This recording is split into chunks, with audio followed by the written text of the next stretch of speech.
Pekan ini, Eyang Subur makin dibuat gerah oleh kasus yang membelitnya. Berbagai gerakan dilakukan untuk menyerang balik lawan-lawannya. Lalu mengapa pihak Subur mendatangi MUI untuk segera dilakukan investigasi terhadap dirinya? Tapi mengapa di tengah kasusnya yang semakin heboh, Subur tidak juga angkat bicara? Apa pula yang membuat keluarga besarnya tidak membela diri? Lalu benarkah untuk menarik tamu, Subur meminta uang dari pengikutnya untuk diberikan kepada pengikut lainnya? Saya ini 17 tahun, ya, masalah dia mau diinvestigasi atau apa sama MUI, ya, pasti juga dia udah siap.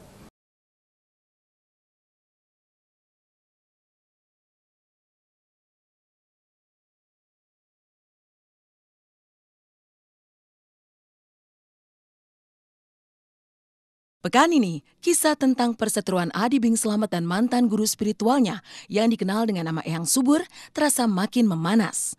Kemarin pihak Eyang Subur terlihat mendatangi kantor Majelis Ulama Indonesia untuk meminta kejelasan. Lewat pengacaranya, Subur meminta agar MUI segera melakukan investigasi terhadap dirinya agar tudingan sebagai penyebar aliran sesat bisa segera diselesaikan. Hari ini diterima sama Ustadz Haji Muhammad Isa Ansori. Surat kita sudah diterima, kita tanda terima dari MUI. Surat kita sudah diterima, kemudian MUI akan segera membentuk tim dan alhamdulillah ya kita ketemukan ada beberapa hari yang lalu dan ini surat hanya menyusulkan saja. Tim sudah terbentuk dan tinggal bekerja. Tentunya di sini saya harapkan masyarakat menunggu dengan sabar. Ya, biarkan tim dari Majelis Ulama Indonesia yang bergerak yang akan memutuskan apakah itu ada aliran sesat atau tidak. Jangan kita kemudian sebelum adanya tim yang bekerja, sebelum adanya keputusan daripada MUI, ya, memutuskan sepihak atau menjustifikasi atau memberikan penghukuman. Itu tidak baik. Tadi saya sudah katakan pesan daripada para ustadz yang ada di MUI, tolong kita umat Islam bersaudara. Kita umat Islam adalah satu. Artinya ketika kita saling menyakiti, sama saja kita menyakiti diri sendiri. Saya ini 17 tahun, ya, masalah dia mau diinvestigasi atau apa sama MUI, ya, pasti juga dia udah siap. Dia udah singkirin tuh yang berbau-bau apa segala macam, ya mistis lah atau yang simbol-simbol orang yang pakai apa istilahnya ajaran sesat. Itu pasti nggak ada, saya yakin. Namun di tengah pemberitaan tentang dirinya yang semakin meluas, Eyang Subur tak kunjung angkat suara perihal tudingan yang ditujukan padanya.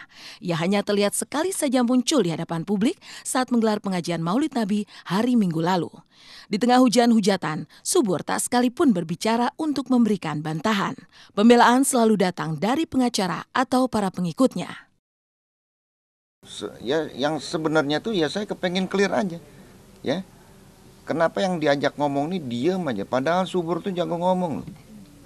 Dia kalau ngewujang orang tuh bisa dari habis Isya tuh sampai bisa jam 1 loh ngewujang tuh. Jam 3, jam 4. Ngerokok, ngewujang orang. Kok sekarang jadi pemalu, pendiam? Kenapa ini? Hah? Apa udah gak sakti lagi? Munculkan dirinya? Iyalah, udah kepepet muncul aja. Tapi ketemu dia takut. Mudah-mudahan semuanya ini akan cepat selesai dan si Subur cepat keluar dari persembunyiannya dan mengakui kesalahannya.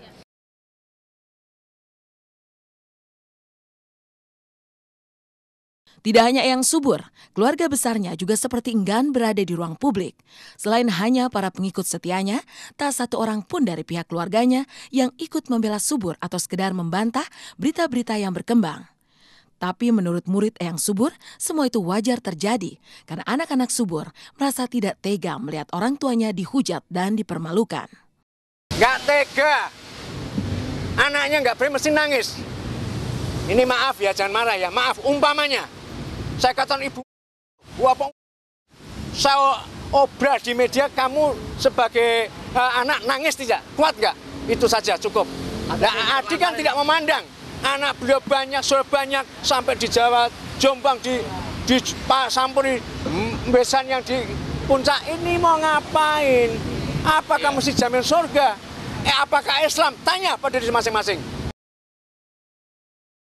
Dibela oleh pengacara dan orang-orang yang setia sebagai pengikutnya, membuat serangan kepada Subur seolah terus bermunculan. Termasuk tudingan bahwa Subur selalu meminta uang pengikutnya untuk diberikan kepada pengikutnya yang lain. Tujuannya adalah membangun citra sebagai dermawan sehingga menarik begitu banyak tamu datang kepadanya. Nggak pernah. Dia tidak pernah mintain sama orang-orang Sri Mulat. Saya kebetulan nggak pernah ngeliat. Karena apa? Karena kebetulan pas saya ke sana bersama teman-teman Sri Mulat itu ada beberapa pelawak-pelawak itu kalau pulang malah pada dikasih duit. Iya, semuanya dikasih duit. Kadang-kadang ada yang 100.000, ada yang $100, ada yang 500.000. Kalau pas nasibnya baik malah dikasih motor. Mas Taisi malah pernah dikasih mobil. Lah wong yang subur tuh udah nggak terima tamu, mau datang sini tidak aja pada sholat. Sudah gitu aja, niatnya pada Allah. Ya berjalan. Ya karena itulah beliau kan sudah tidak terima tamu selama 6 tahun, itu direnungkan deh. Seperti saya dikasih mobil. BPKB-nya dikasih, kuncinya dikasih. Ini buat Mas Unang sama istri. Tidak ada. Tidak ada.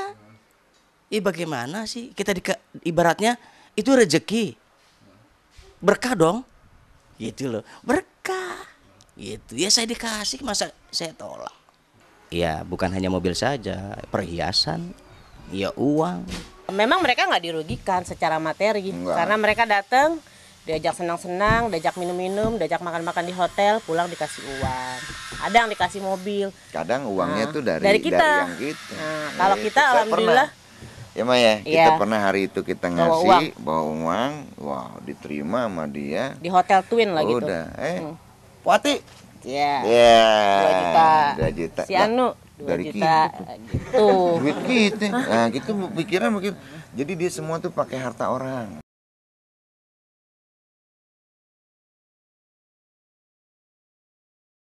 Perkembangan kasus Eyang Subur memang semakin menghebohkan, sampai-sampai pihak Subur mendatangi MUI untuk minta diinvestigasi.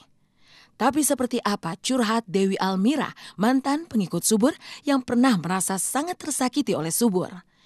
Benarkah Dewi juga sempat keguguran setelah diminta menanam kepala kambing oleh Subur? Lalu mengapa sampai saat ini Dewi masih sering dihantui mimpi Eyang Subur? Simak intens setelah jeda berikut.